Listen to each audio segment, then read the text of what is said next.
vous allez bien, malgré le confinement et qu'on puisse pas se voir et qu'on puisse même pas aller dehors, c'est un peu compliqué. Mais en tout cas aujourd'hui, je voulais vous faire part d'un verset et de mon témoignage.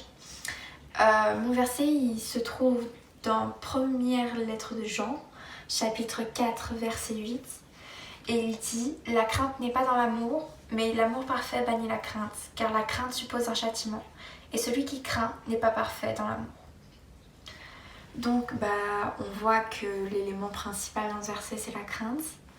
Donc comme mon témoignage, j'ai eu un moment de peur avec ma famille justement. Par exemple, quand je sortais des cours de mon collège, par exemple j'appelais ma mère et je lui disais « Ah, comment ça va et tout ça, t'arrives à la maison à quelle heure ?»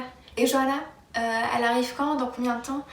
Je sais pas pourquoi je faisais ça, mais j'avais un moment d'angoisse de me dire que peut-être qu'elles allaient pas arriver à la maison en vie ou des trucs comme ça, qu'elles allaient mourir ou des trucs comme ça. Mais ça m'avait jamais arrivé avant et franchement ça me faisait vraiment bizarre. Mais en tout cas, au bout d'un moment, après l'école, ça devait être un mercredi, puisque le matin, je me rappelle, j'avais cours, mais pas l'après-midi. Il y avait ma soeur à la maison, et du coup, j'ai décidé d'aller la voir et lui dire ce qui se passe. Et là, elle est avec moi, elle était à côté de moi, et elle fait quoi? Elle dit on va prier.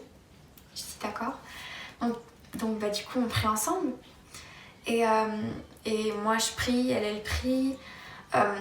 Et au bout d'un moment, c'est comme si toute la peur que j'avais eue s'était échappée, j'étais comme libre en quelque sorte. Et du coup, il y a eu un autre verset que j'aimerais vous partager et qui se trouve en Jacques, chapitre 5, verset 16, et qui dit « Confessez donc vos péchés les uns aux autres et priez les uns pour les autres afin que vous soyez guéris. La prière fervente du juste a une grande efficacité. » Donc justement, pour ce qui m'est arrivé, elle a prié, j'ai prié. Du coup après j'étais bien, j'avais plus de peur, j'avais plus d'angoisse. Et n'oubliez pas, la prière est puissante. Vous pouvez même imaginer que c'est une arme qui est là pour vous délivrer, pour vous défendre. Par exemple, moi c'était la peur et l'angoisse. Et vous pouvez même l'utiliser pour plein d'autres trucs. Donc aussi, priez les uns pour les autres, pour les personnes qui sont malades, ou même nous qui sommes en confinement parce que c'est pas facile.